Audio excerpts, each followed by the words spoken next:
This is Patrick from Beatnomics.com, and it's been a minute since I've done a podcast, and this time we're going to talk about a new rapper out of Pine Bluff, Arkansas, called Cee Kay. That's Ceekay, not TK, Cee Kay. And I was a little suspicious when I first came across him because he's from a state that I'm very familiar with. A lot of family that's come up from there. And I was like, man, I've asked my cousins in the past, like, who's coming up in Arkansas? Like, who's new? You know, my cousins in Little Rock, some in the Bluff, Camden, Hot Springs. And there wasn't anybody that really came up, per se, when I did speak to them. So it was like a couple weeks ago, the Say Cheese TV interview, where Sean Khan interviewed Cee Kay, and he was like, "Oh man, we're in Little Rock right now, but were you from Pine Bluff?" And the dude was like, "Yeah, I'm from Pine Bluff." So I'm like, "Man, Pine Bluff." So I called my cousin in the Bluff, and I was like, "Hey man, you heard this rapper named Cee Kay?" They're like, "Who?" I called my cousin in Hot Springs. I was like, "Hey, you heard this rapper named Cee Kay?" They were like, "What?" And I called my cousin in Little Rock, who's in a fraternity. He's in the scene. I'm not sure. Nobody's in the music scene, but they're in the scene, like, because Arkansas, it's a big state on the map, but it's a small state when it comes to like black people, because everyone knows each other. I asked my cousin in Little Rock, man, I don't know, I never heard of him. So I'm like, man, this is odd. This is very odd. So I did some more research on him, and I went to Spotify and saw some of his songs he had on Spotify at the time. It was Dangerous and No Remorse, and it said Republic Records for Cee Kay. And I was like, what? Republic Records? I'm like, something doesn't sound right. So I went to YouTube and I watched this video for Dangerous and No Remorse, and it said Hikari Ultra. It was like Hikari Ultra and Republic Records. So I'm like, okay, this is some small label. So I did some research on that label, Hikari Ultra. It's a label in New York City, and it's ran by this guy named Mel Carter. And a little background on him.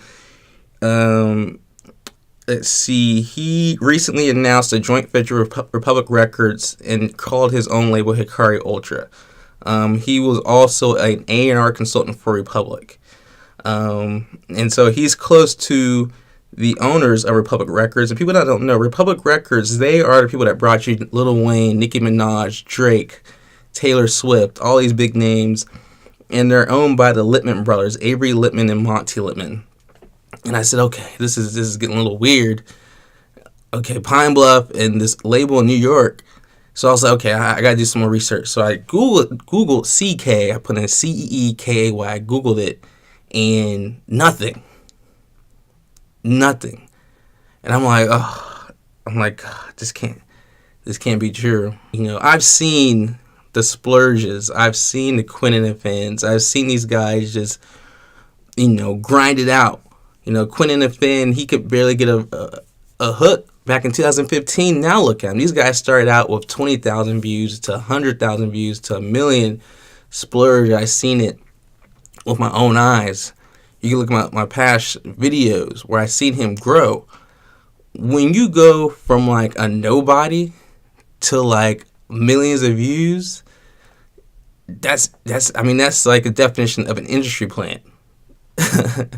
I don't know what else to call it, because even doing a simple search on Cee Kay on Google, there is nothing on Live Mixtapes, nothing on Dat Pip, there was nothing Spinrilla.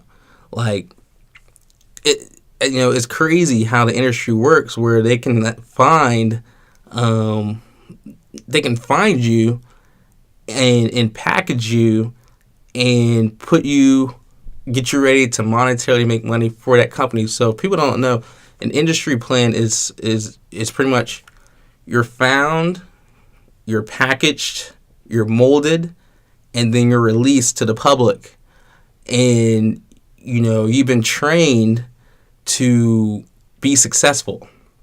You didn't have to jump over the hurdles of millions of other independent artists. You go straight to stardom. And that's what I'm seeing with this rapper named Cee Kay out of Pine Bluff, Arkansas. Because I got family in Arkansas and they never even heard of him.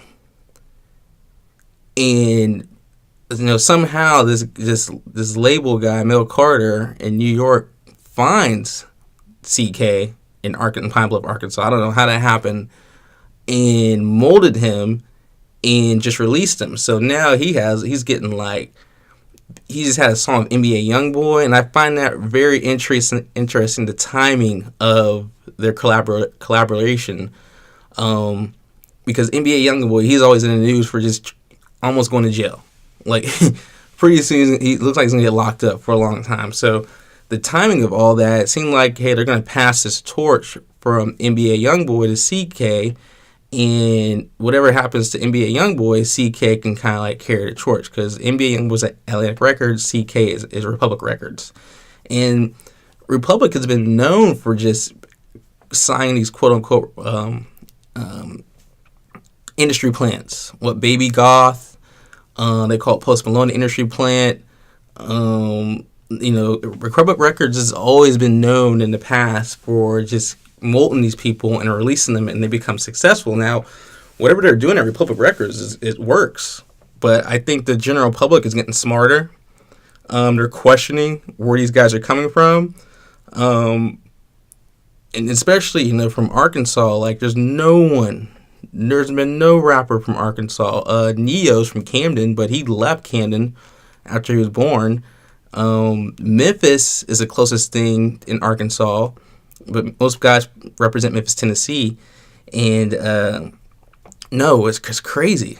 It's crazy how someone from Pine Bluff, Arkansas can just blow up so fast, and there's no record of him. So I need my people from Arkansas to get in the comments. Let me know, and what do I not know? What about me? Other people that are in the game, they're wondering, like, who is this guy, Cee Kay? Where did he come from? I need my Arkansas people to comment, please. What do y'all know about Cee Kay? If you're not from Arkansas, don't be commenting nothing crazy. I need my Arkansas people to comment, like, who is Cee Kay? If anybody, who's Hikari Ultra in New York City? How did they find Cee Kay? Who was Cee Kay before they found him? And why hasn't he released any music before him just blowing up in the last month? You're gonna hear a lot about Cee Kay this year. He's got one of the biggest labels in the game behind him. His video of NBA YoungBoy's pretty much almost got 1 million views in the first 3 days. If Chief Keef and Tay K had a baby, it looks like this would be who is molded into. So yeah, I believe he's been kept a secret, but now he's released. He's been trained. He's been molded. It's just the record labels is how they do it now, because they don't want. For record labels, they rather put their money behind someone a lot of times that they say has already gotten stardom. But if you can mold someone to become a character and put them in the right spot at the right time, they can be even more successful because they have no baggage. There's nothing behind them. So I believe this rapper Cee Kay, he's been trained, molded, just do the right thing and just be there at the right time at the right place. But the haters, I want the haters to comment, thinking I'm hating on them. But is Cee Kay another industry plant to add on top of the list for Republic Records and just for the industry itself? Because you're gonna hear about him all year long. And I'm telling you, I'm starting it. What's today? Today is March 11th. I'm already questioning it. Is Cee Kay an industry plant? So make sure you guys, check out the Beatdown podcast. I'm gonna start getting back on that every week. Just discussing the big topics, in hip hop and in other industries. But yeah, hit me up on Instagram at Beatnotics, on Twitter at Beatnotics. You guys let me know in the comments what else you guys want me to talk about. But I want this to be a main discussion Until the next The Beatdown Podcast show, is Cee Kay an industry plant? All right, peace out.